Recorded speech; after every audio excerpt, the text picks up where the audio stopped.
Hello friends, నా ఛానల్‌కి స్వాగతం అండి. నేను మీకు చందమామ కథల్లో బేతాళ కథలు వరుసగా చదివి వినిపిస్తున్నానండి. ఈ కథలు చాలా బావుంటాయి. తప్పకుండా వినండి. ఈ కథ పేరు సన్యాసి పక్షపాతం.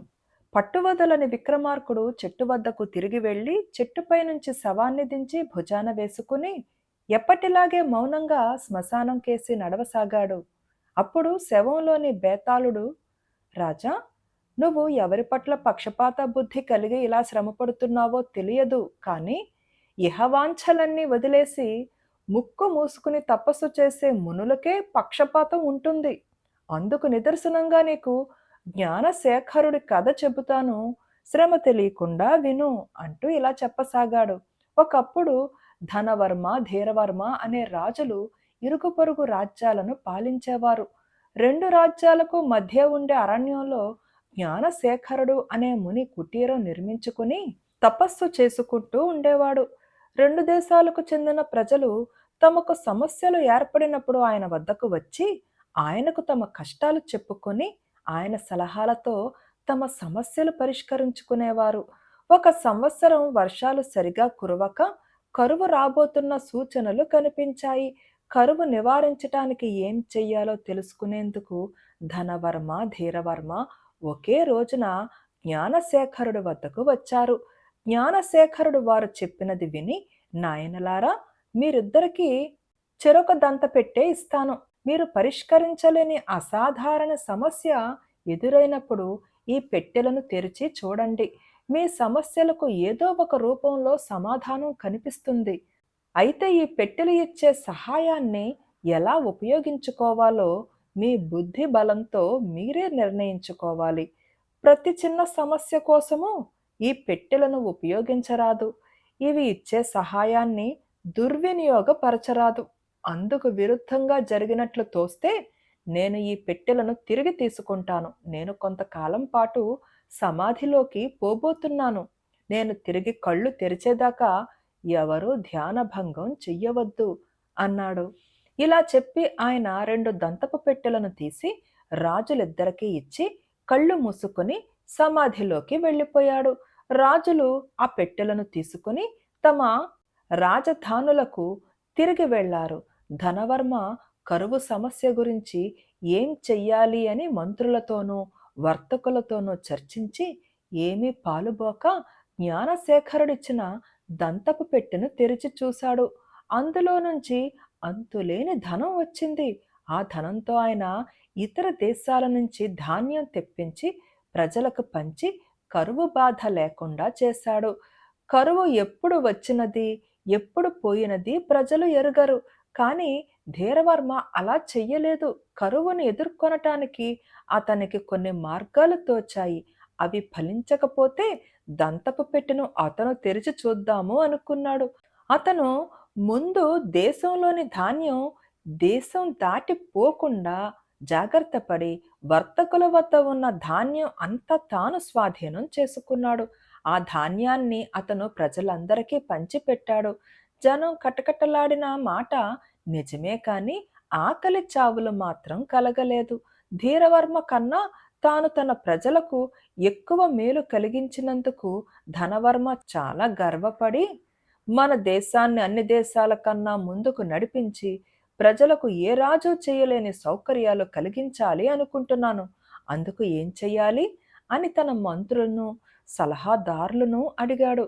జ్ఞానశేఖరుడి దంతపు పెట్టెను మరొకసారి తెరవమని వాళ్ళు సలహా ఇచ్చారు. ధనవర్మ దంతపు పెట్టెను తెరిచి చూస్తే అందులో ఒక చీటీ మాత్రమే ఉన్నది. అందులో వేచి చూడు అని రాసి ఉన్నది. ఇది జరిగిన కొద్ది రోజులకు ఖండాంతరం నుంచి ఒక జ్ఞాని ధనవర్మ దర్శనం చేసుకోవడానికి వచ్చి, మహారాజా, నా వద్ద ఒక యంత్రం ఉన్నది. దాని సహాయంతో నేను భూగర్భంలోని లోహ సంపదను తెలుసుకోగలను. నేను చెప్పిన చోట తవ్వితే మీకు నేను సూచించిన లోహాలు దొరుకుతాయి. ఆ విధంగా మీ దేశం సంపన్నం కాగలదు. అయితే నా సహాయంతో మీరు పైకి తీసే సంపద విలువలో సగం నాకు ఇయ్యవలసి ఉంటుంది అన్నాడు. అందుకు ధనవర్మ ఒప్పుకొని జ్ఞాని సహాయంతో అంతులేని బంగారము, వెండి, రాగి, ఇనుము మొదలైన లోహాలు పైకి తీయించి వాటి మూల్యంలో సగం జ్ఞానికి ఇచ్చి ఆ లోహ సంపదతో తన దేశాన్ని చాలా ముందుకు తెచ్చాడు. అది చూసి ధీరవర్మకు అతని మంత్రులు దంతపు పెట్టె సహాయంతో తమ దేశాన్ని కూడా పైకి తీసుకురమ్మని సలహా ఇచ్చారు. కానీ ధీరవర్మ అందుకు ఒప్పుకోలేదు.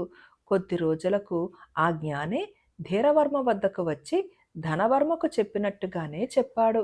మీ యంత్రాన్ని అమ్మితే కొంటాను, ధర చెప్పండి. మీ సహాయంతో మా దేశపు భూగర్భ సంపదను వెలికితీసి అందులో సగం వాటా ఇయ్యటానికి ఎంత మాత్రము అంగీకరించను అన్నాడు ధీరవర్మ జ్ఞానితో. ఈ యంత్రం ప్రపంచంలో నేను ఒక్కణ్ణే చెయ్యగలను. అందుచేత దీన్ని ఎవరికీ అమ్మే ప్రసక్తి లేదు. నా షరతులు నిరాకరించినందుకు మీరు ఇతర మార్గాల భూగర్భ సంపదను వెలికి తీయటానికి 50 సంవత్సరాలు పడుతుంది. మీరు ధనవర్మకు 50 సంవత్సరాలు వెనకబడి ఉంటారు అని హెచ్చరించి జ్ఞాని వెళ్ళిపోయాడు. కొంతకాలానికి జ్ఞానశేఖరుడు సమాధి నుంచి బయటికి వచ్చి ఉభయ దేశాలలోని పరిస్థితులు ఎలా ఉన్నది చూడటానికి బయలుదేరాడు. ధీరవర్మ తాను కరువు నివారణకు చేసిన చర్యలు వివరించి చెప్పి దంతపు పెట్టెను ఒక్కసారి కూడా ఉపయోగించలేదు అన్నాడు. ధనవర్మ మటుకు జ్ఞానశేఖరుడిచ్చిన దంతపు పెట్టె సహాయంతో తాను తన దేశాన్ని కాపాడి, కరువు నుంచి కాపాడి, ప్రజలను ఎంత ముందుకు తెచ్చినది ప్రత్యక్షంగా చూపించాడు. ధీరవర్మకిచ్చిన పెట్టెను ధీరవర్మ వద్దనే ఉండనిచ్చిన జ్ఞానశేఖరుడు ధనవర్మ చెప్పినదంతా విని అతను సాధించిన ప్రగతి అంతా కళ్ళారా చూసి అతనికి తాను ఇచ్చిన దంతపు పెట్టెను తిరిగి తీసుకున్నాడు. బేతాళుడు ఈ కథ చెప్పి, రాజా, జ్ఞానశేఖరుడు ఇలా చెయ్యటానికి కారణం ఏమిటి? ధీరవర్మ పట్ల పక్షపాతమా, లేక ధనవర్మ తన దంతపు పెట్టె నుంచి ఇక పొందవలసిన ప్రయోజనం ఏమీ లేదనా?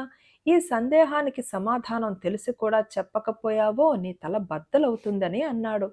దానికి విక్రమార్కుడు, జ్ఞానశేఖరుడు ధనవర్మ వద్ద నుండి పెట్టి తిరిగి తీసుకోవటానికి అసలు కారణం ఆయన తెలిపిన 2 నియమాలు ధనవర్మ ఉల్లంఘించాడు.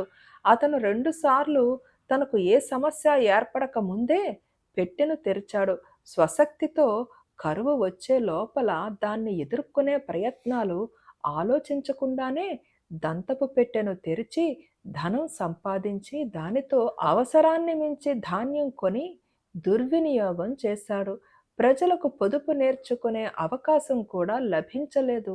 రెండోసారి తన దేశంలోని భూగర్భ సంపదను సగం జ్ఞానికి ధారపోసి రాబోయే తరాల వారికి నోట మట్టి కొట్టాడు.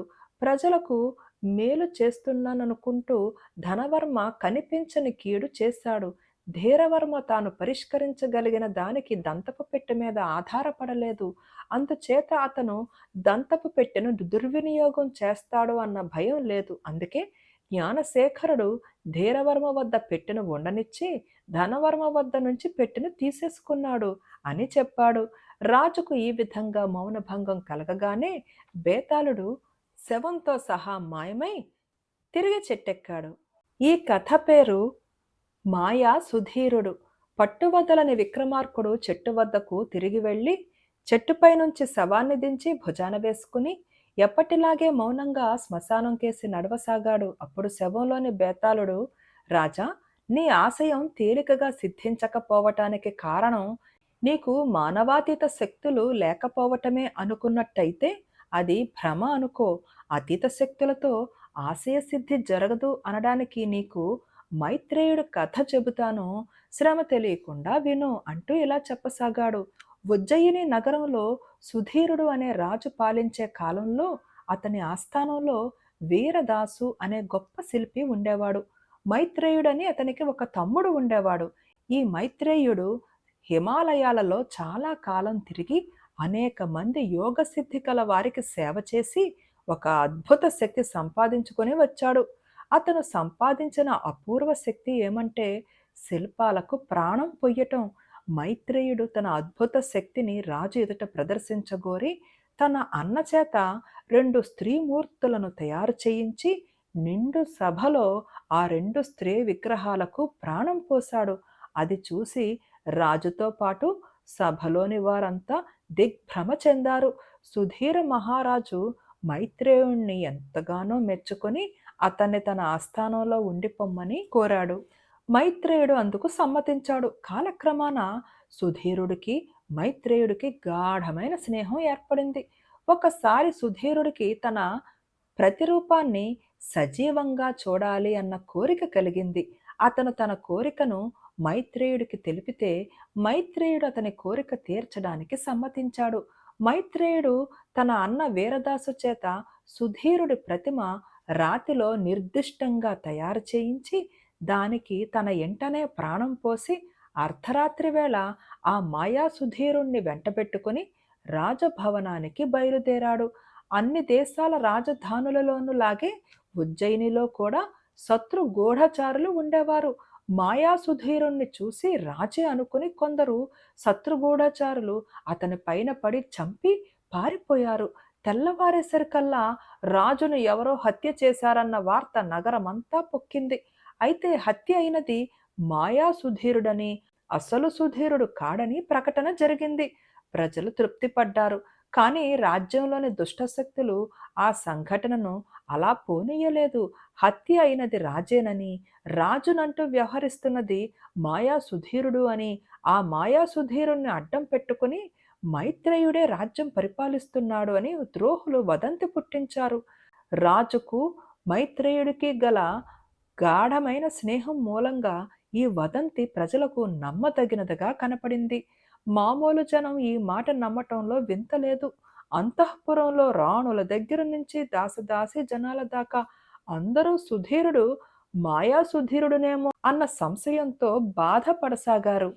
తన పరిస్థితి ఎలా పరిణమించింది సుధీరుడు సులువుగానే గ్రహించి చాలా బాధపడ్డాడు. ఈ సమస్యకు పరిష్కారం ఉన్నట్టు అతనికి తోచలేదు.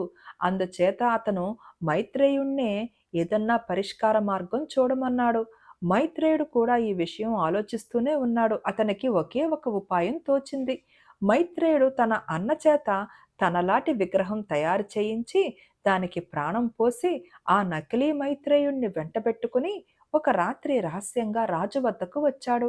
సుధీరుడు ఇద్దరు మైత్రేయులను చూసి నిర్ఘాంతపోయి, మీలో అసలు మైత్రేయుడెవరు? నాకు అంతుబట్టకుండా ఉన్నది అన్నాడు. మహారాజా, నేను అసలు మైత్రేయుణ్ణి. ఇతను నకిలీ మైత్రేయుడు. మీరు నిండు కొలువులో ఈ నకిలీ మైత్రేయుడు మీద రాజద్రోహ నేరం మోపి ఉరి తీయించండి, పరిస్థితి చక్కబడుతుంది అన్నాడు మైత్రేయుడు.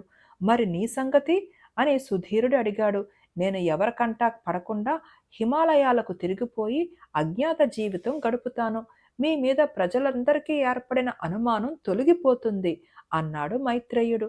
ఆ రాత్రే మైత్రేయుడు రాజు వద్ద సెలవు పుచ్చుకొని హిమాలయాలకు వెళ్ళిపోయాడు. మర్నాడు ఉదయం సుధీరుడు నిండు సభలో నకిలీ మైత్రేయుడి మీద రాజద్రోహ నేరం మోపి ఉరి శిక్ష విధించాడు. నకిలీ మైత్రేయుణ్ణి ఉరి తీసినప్పుడు చూడటానికి ప్రజలు వేల సంఖ్యలో వధ్యస్థానానికి వచ్చారు. రాజునని చెప్పుకుంటున్నవాడు మాయాసుధీరుడు కాడు అని అందరికీ నమ్మకం కుదిరింది. బేతాళుడు ఈ కథ చెప్పి మైత్రేయుడు చేసిన పని సరి అయినదే అనడానికి సందేహం లేదు. కానీ అతనిలో ఉండిన అతీత శక్తి అలాంటి దుష్ఫలితాలు ఇయ్యటానికి, చివరికి అతను జీవన్మృతుడుగా హిమాలయాలలో జీవితం గడపడానికి కారణం ఏమిటి? ఈ సందేహానికి సమాధానం తెలిసి కూడా చెప్పకపోయావో నీ తల పగిలిపోతుందని అన్నాడు. దానికి విక్రమార్కుడు, అలౌకిక మానవాతీత శక్తులు లౌకిక జీవితానికి ఎలా పనికి వస్తాయో ఎవ్వరూ చెప్పలేరు. వాటి ఫలితాల మీద మనుషులకు ఎలాంటి అధికారమూ ఉండదు. విగ్రహాలకు ప్రాణం పోయటం మాత్రమే తెలిసిన మైత్రేయుడు లౌకిక జీవితంలో రాణించే అర్హత గలవాడని చెప్పడానికి లేదు. అతనికి ఊరు పేరు లేని బతుకు తప్ప మరొకటి ఉండటానికి లేదు.